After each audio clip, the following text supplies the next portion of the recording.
Assalamualaikum warahmatullahi wabarakatuh. Yang terhormat dosen database fundamental Bapak Rudi MT. Yang terhormat kepada teman-teman saya dan yang menonton video ini. Sebelumnya izinkan saya memperkenalkan diri. Saya Faisal Rizky Ramdhani dengan NPM 2142442. Dan saya juga tidak sendiri. Ada kelompok-kelompok saya atau teman-teman saya yang bernama Fauzan Badar 2142438, Gilang Muhammad Arsy 2142407, Ihsan Muhammad 2142416, Rizkan Aprianda 2142431 dan Jahi Habibi 2142433. Dan kami akan menjelaskan sebuah materi yang bernama Security Database. Apa itu Security Database?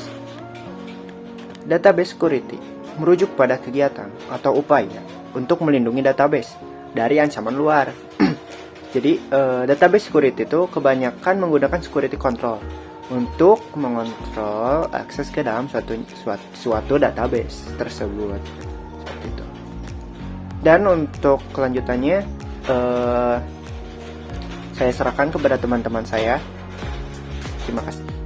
Halo teman-teman, perkenalkan nama saya Ihsan. Saya akan membahas tentang bagian ancaman keamanan database.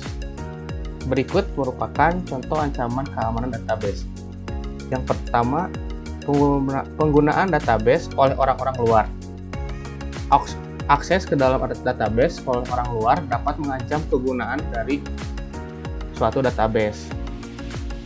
Virus atau malware dapat menyerang database dan menyebabkan kebocoran data ke pihak-pihak yang tidak diinginkan.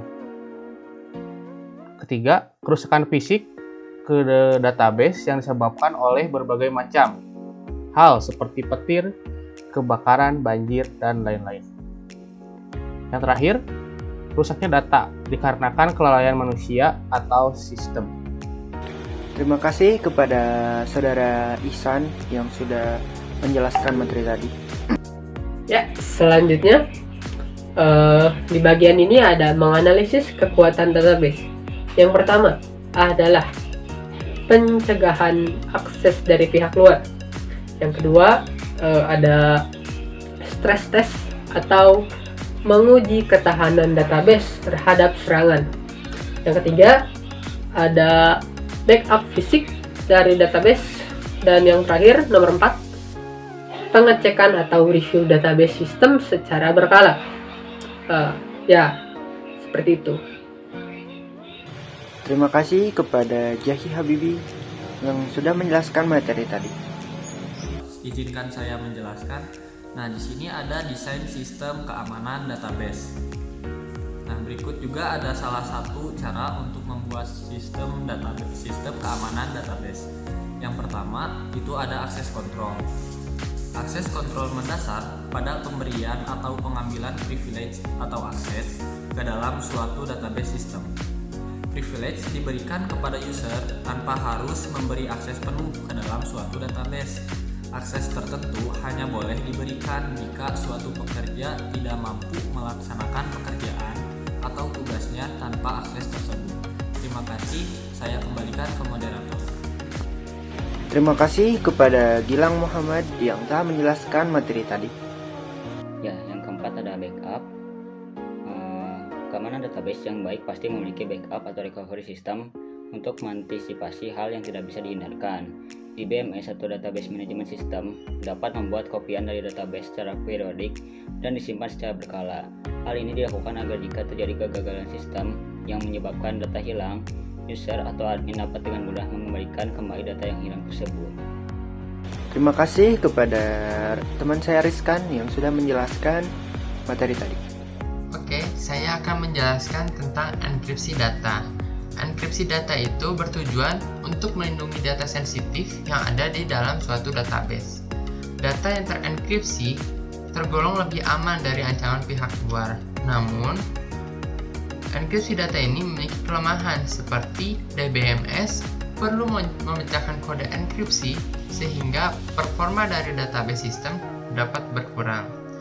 Enkripsi biasanya mengubah data asli atau pesan yang biasa yang bisa kita mengerti atau bisa disebut juga plain text menjadi data ciphertext atau bisa disebut juga data kode atau pesan yang tidak bisa kita mengerti, sehingga enkripsi data ini tergolong kompleks. Untuk kesimpulan dari presentasi ini, keamanan database merupakan faktor penting bagi keamanan data yang disimpan. Beberapa kendala sering terjadi seperti akses dan keteledoran merupakan faktor besar kerentanan dari keamanan database. Namun, dengan adanya faktor pendukung seperti backup, enkripsi, dan juga akses kontrol, keamanan database dapat diminimalisir kerentanannya. Sekian presentasi dari saya. Akan balik lagi ke Faisa. Terima kasih kepada teman saya Fauzan yang sudah menjelaskan materi tadi. Seperti itulah penjelasan dari kelompok kami. Mohon maaf bila ada kesalahan atau salah kata atau apapun. Terima kasih. Wabillahi taufiq wal hidayah. Wassalamualaikum warahmatullahi wabarakatuh.